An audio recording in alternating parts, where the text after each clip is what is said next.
Welcome back to the Clifton Cameras Weekend Review, episode number... I don't know. Lord knows at this point. Yeah. Do let us know what you think of these episodes, by the way. Hopefully we're not just talking to ourselves at the end of every week. Like it. Yeah, come on. Comments, please. Something. Yeah. Let us know you're out there. Yeah, let us know, are we doing this right? Are we doing it wrong? Yeah. Do you care? Yeah. So on today's agenda, as per usual, we'll start with the news and noteworthy items within the world of photography, and then move on to a couple of new product releases that we've had this week. In the news, the U.S. government wants to power... No, they don't want to power. They want to power what? They want the power to shoot down or seize your drones. Nikon announced the new development of an ultra-portable 500mm lens. Elinchrom Skyport will finally accommodate Fujifilm. It's been a long time coming. Yep. And then we've got a couple of items. New gear for the week. Samyang release a very affordable wide angle for the Sony FE mount. And Rotolight have announced a Neo 2 Explorer kit, so we'll explain what that is in a bit. Nice. So let's get into it.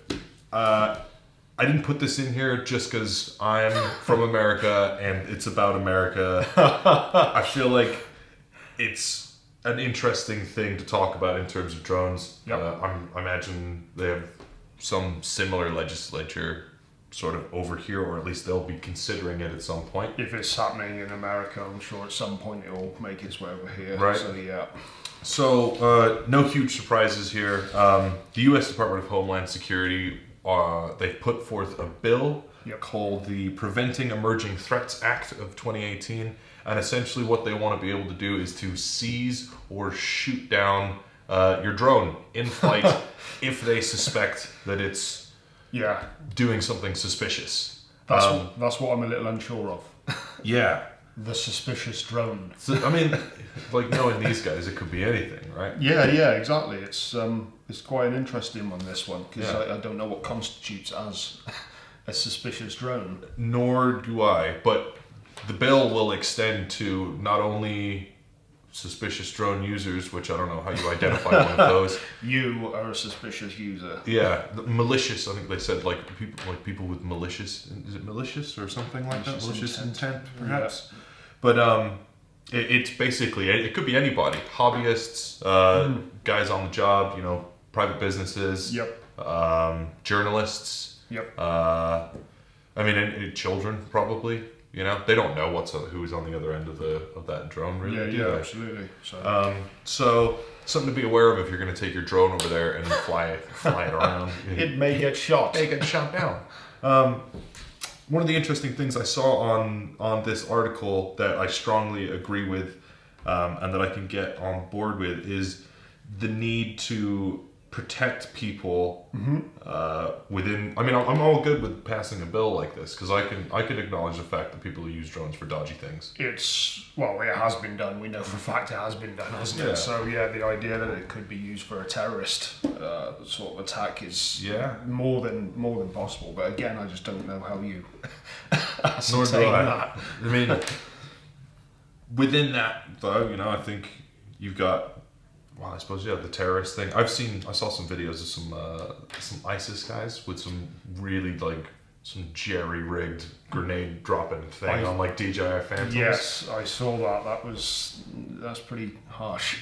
It is. Yeah. I can't imagine it's very accurate or effective, but you don't. I don't know. Not saying that people in the US are going to be dropping grenades on each other or whatever, but people use them for delivering drugs, all kinds of stuff, what I mean? So that's happened here a lot as well, hasn't it? I think you've actually into prisons as well, isn't it? There's actually that footage I remember seeing of actually droning into a prison. Yeah, pretty smart, right? Yeah, man. Creative people out there. Yeah. There's a need, Yeah.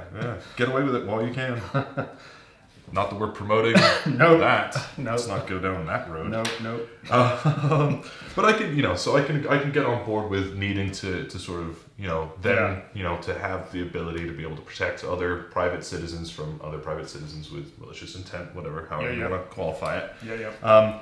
But the one thing that I saw mentioned in the discussion over this topic was what happens if they seize your drone, not unlawfully, but they make a mistake Yeah. You know, I think people there needs to be a clause written in there somewhere that you'll be compensated for not only the loss of the gear, but if it's a business, if you're a journalist or if you're a photographer, you're shooting a wedding or something like that, the loss of revenue that you may incur if your income depends on that sort of drone. So absolutely. I think the ACLU, the American Civil Liberties Union, are pushing back, and I think they're probably going to try and get some sort of a clause written into that that bill. So they were saying about First Amendment rights, weren't they? Right, so, and which is freedom of speech, and that encompasses journalism. You know, so you should be able to be allowed to use a drone for journalistic purposes. Absolutely, legally, of course. Legally, exactly. Pass your test. Insured as well, and don't do anything silly.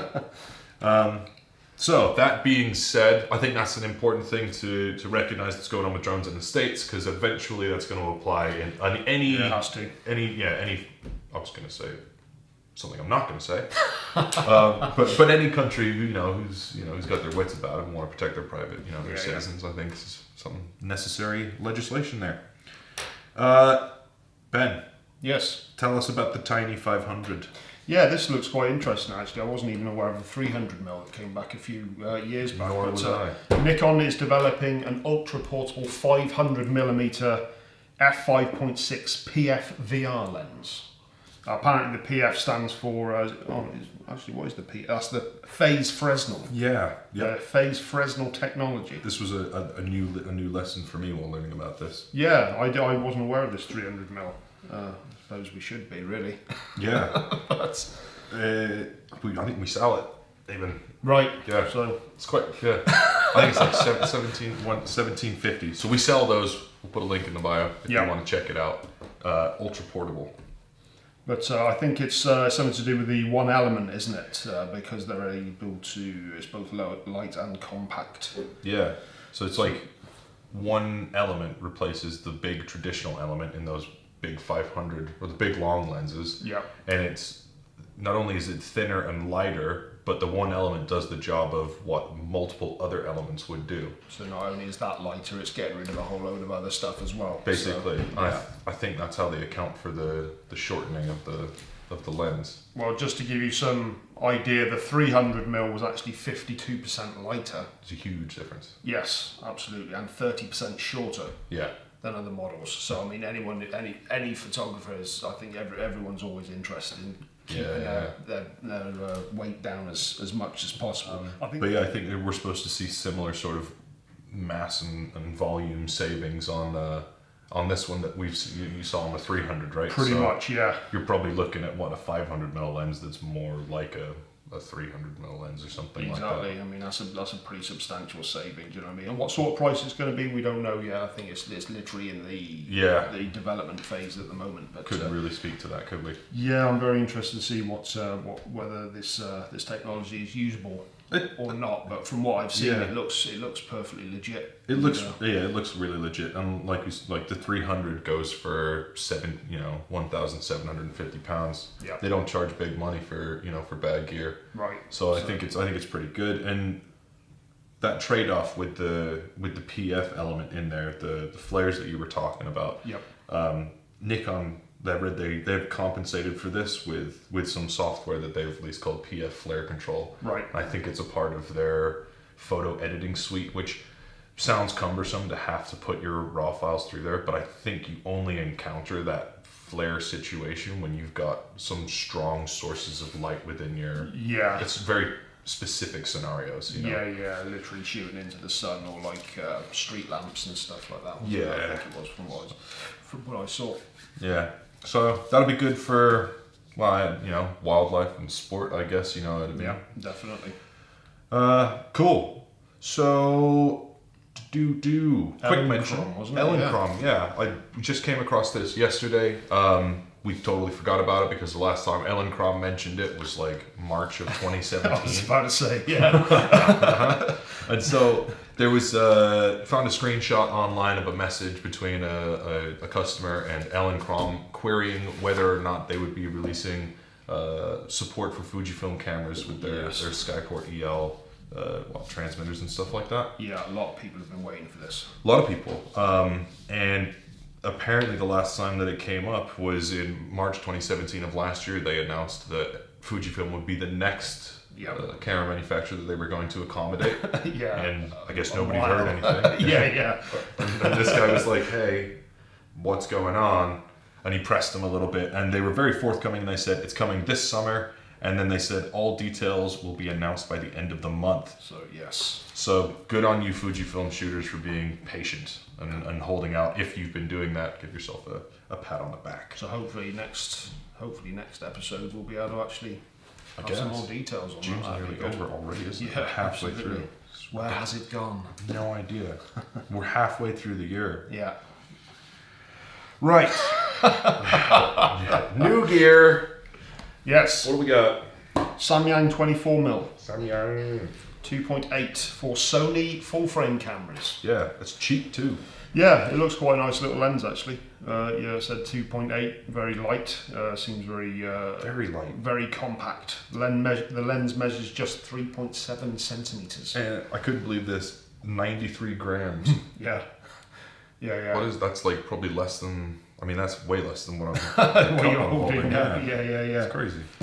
But has an ultra multi-coating on the front of the lens that improves the sharpness and clarity of your photos by reducing lens flare, ghosting, and lens reflections. Very nice. Yes. And it's got autofocus. How much was it? £279. Not bad. I feel like that's pretty reasonable for a fast prime. It's got AF, which is apparently quiet and accurate. Yep. For those wondering, the angle of view on a full frame is just over 80 degrees, and on an APS-C it's 60 degrees. Right. So if you've got a 6300 or 65, that's what you're working with. If you got the A7, that's what you're working with, 80 degrees there. It's got a pretty good minimum focus distance as well. Is it? 0.24 meters. I don't know what that is, but it's pretty good. 4 centimeters. Yeah. Yeah, that's good. Yeah. Still getting used to this metric thing. This metric. Don't hold it against me. I don't know. I have no idea. I haven't really used many Samyang lenses, so I think the thing here is just to get it and try it out. I think they're pretty solid lenses, but it seems like quite a versatile lens. It's good for travel, sports, landscapes, people, pets, and food. Yeah. So you've got your macro and you've got all the basically everything stuff as well. So yeah, it seems like a pretty good lens. I'll be interested to check that one out myself. Yeah, that's very affordable stuff. Yeah, definitely. Even if you spent the money on it and then you decided you didn't want it, you could probably hawk it for not much less than that. We don't know. We don't advise that. Yeah, maybe not. Buy it. So. The next thing that you were looking at this one. Yeah, I spent a great deal of time listening this yesterday. Rotolight Neo 2 Explorer kit. Yeah. Wasn't really aware. I know we wandered past Rotolight at the photography show. Yeah. And they seem to have drawn a crowd with the photographer. His name is Jason Lanier, perhaps. I would not know. No. Okay. Speculating there. Yeah. But he always wears a fedora. Not sure if that's a good thing or a bad thing. But it drew quite a crowd when they were talking about these Rotolight Neo 2 lights. They're doing some good stuff. They're pretty cool. They're doing some really, really, really decent stuff. Mm. So, I mean, the Explorer kit is a different version of the regular Neo 2, isn't it? It's a lighter version of the. Isn't that basically what it is? Same. I think it's the same heads. Yeah. They do have a 3-light kit now, don't they? Yep. But it's just like it comes in like a Pele case with like a whole bunch of other stuff, and it looks cumbersome. Yeah. This, however, it comes in like a tidy soft case. Yep. And it does look smaller and much more portable. 50% lighter, apparently. Oh, there you go. Those are the stats. 6.8 kilograms. That's nothing. Yeah. So for a 3-light kit. Yeah. I think that's with the stands and everything as well. That's stands, filters, and power supplies. Yeah, I mean that's everything you need. It is really good. And they're LED lights, so immediately my head goes, I'm thinking cinema, film, video and stuff. I think that's the primary use. But turns out that the Neo 2 here.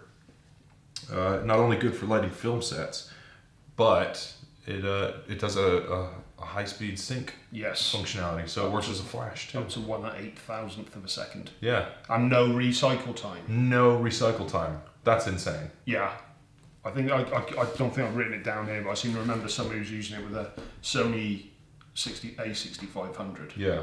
At like 11 frames per second, and it was just every image. Yeah, every single. That's all the video. Yeah, it was just every single one. It was impressive. It almost looked, when they put the photos in sequence, it almost looked as if they'd had that scene continuously lit, didn't they? Yeah. And it was just like, Yeah. That was pretty fired off without. Yeah. Yeah, I was blown away actually. So I mean, it does kind of beg the question why more people don't use these Rotolights now. Like I said, I've seen some of the other stuff that they've been doing as well. Because like you mentioned Cine yourself, I think they do a lot of sort of stuff for film lighting. Yeah. As well, all of it looks really class gear. They've really gone up in the world. It is good. It's definitely. But looking at it, I'm gonna guess that the light looks really even. You know what I mean? Yeah. It does reproduce natural skin tones. Yeah. It looks very good. For I think amateur photographers, this would be a good one. People who also make content as well. Yep. So you've got your film lights and your flash all sort of in one. You were saying something about the different modes it's got as well for like replicating scenarios. It has, I don't know how they work, but it's got these cine effects modes. Yep. And you can replicate the light that lightning gives. Right. Gunshots, television sort of static. Right. Yeah. I'm sure there's probably some other ones on there, but I mean that's pretty cool. So not only is it a light, it actually has you can actually use it for an effects side of things as well, which is pretty cool. I think it's also can't you use it with Elinchrom? You can. Yeah. Yes. I forgot about that. Yeah. So it just has it just comes with that compatibility. Yeah, I think I was speaking to Gareth about this. I think he was saying that it is actually going to be the Elinchrom transmitter that they eventually will ship with it. Yeah, I'm not sure about that. He is definitely right. I should know this because I put the damn thing online. But it does have cross compatibility with Elinchrom transceivers. Absolutely. And you can trigger these things wirelessly at up to 200 meters. Yeah, all three of them. Yeah. So it's everything all in one. You know what I mean? I mean, when they're hooked up to a power supply. Yeah. That flash will give you 500% of the power of the continuous light. Really? Yeah. Wow. That's full power and bear in mind, like you said, no recycle time. Yeah. Crazy. Are LEDs the future? I'd like to think so. Be. Yeah. Yeah, definitely. I mean, it's just got so many applications. The fact that you can use it for photography and for film. Yeah.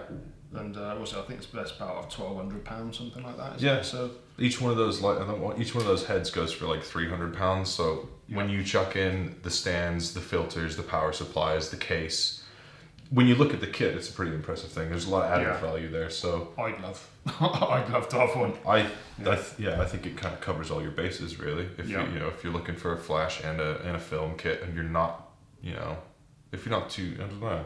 I don't think we're going to see professional photographers switching over to LEDs and Rotolight anytime soon. They'll stick with their Pro Photo and Broncolor and for editorial photography and stuff. But one to watch, I think. Yeah, definitely. This will do the job in a number of different scenarios I can think of. Yeah. You'd be glad to have this. Definitely. What else did we have? Well, there was just a little fun one. Yeah, there was. The Lego Hasselblad 503CX film camera. Yeah. Yeah. So what was it on? It was because they're looking for funding, aren't they? It was Lego Ideas, I think. Lego Ideas. Right. Is that the website? I'm not sure. I should have looked at that as was well. Yeah. But Taiwan-based photographer, designer, and Lego builder Elinchrom. Yeah. She's basically replicated a Hasselblad 503CX. It's cool, isn't it? Yeah. It's like yellow, and apparently, I think I saw in the article, it only took her 2 hours. I mean, I'm sure she went through designing it and stuff. It only took her 2 hours to put it together. Yeah. There's a video on it, I think, with like a time-lapse feature or whatever, where they just put it together. But it's actually got kind of, obviously it doesn't work, but it's got, she's kind of replicated the interior mechanisms as well. It's got a mirror in it. Yeah. You've got the drop down, the waist height sort of thing. Viewfinder thing. It's got a spring-based shutter. You can actually wind film into it. Can you? Yeah, obviously you can't use anything, but you can. It has everything you need, so you can actually put film into it and wind it up and everything. But she is actually hoping to create a system where you can create photos using the camera in conjunction with a smartphone. Using the Lego camera? Yes. So that's what she's looking at. Obviously, this is just a little bit of, this is just a bit of light news sort of thing. But I saw that one. I thought that is pretty cool, though. I hope she gets the support that she requires. I think it's on this Lego site. You got to get well, I mean, for her own project, I'm sure she'll make that happen anyway. She's clearly a very creative and driven individual. Yeah. But on the Lego site, apparently, you can submit design ideas like these, and if you get 10,000 supporters, they'll actually consider putting them into production. So that's awesome. Yeah. I just thought it was kind of a little cool one. It is cool. Check that out. It looks really neat. Cool. So that's it for the news and the new gear of the week. What are we doing promotions wise this week? Well, 3 Nikon ones. So if you're a Nikon user, very good week for you. First one, save up to £630 off selected. That's a shed load. Yes, it is. I think this is the D750, the D500, the D610, and the D810. Those are great cameras. Absolutely. All of those. The D810 is the one that has £630. So that's a huge saving. Yeah. It's a huge saving. That's a great full frame camera as well. It is. So yeah, that's ridiculous. 1 year subscription to Rare Bird Alert application. I'm not quite sure what this one is, but this comes with Nikon. There are two different styles. There's the light subscription, which is worth £50, which you can get with the Nikon Monarch 5 and 7 ranges. Okay. And then there's a Pro subscription, which is worth £159. And so what does this do? It tells you when there's a rare bird in your area? I guess so. Yeah, it's not our forte. I think it's fair to say. Yeah, probably not. Yeah, Tony or Martin probably would. They would know. Been able to tell us that. But the £159 worth is with the Monarch HG. Yeah, I think birding is probably like Pokemon Go, but for like retired dudes. So yeah, I don't know if the app's similar to that or something. I don't know. Yeah, you heard it here first. Cool. And the last one is Nikon Summer Cashback. Nice. Which is up to £275 cashback off selected Nikon products. We'll make sure we put a link in the description for you to check that one out yourselves. Yeah. But yeah, so that's some pretty solid stuff there. That was some solid stuff. That was a solid episode. Yes, I think so. Again, tell us if you like what we're doing. Yes. Please. Please comment. Yeah, so that's about it for the week in review for this week. Like, subscribe. Yep. The usual. Hit the alerts button if you like watching us here at the end of each week. And episode. Stay tuned for more Clifton Cameras content. Yep, we'll be back next week. Peace.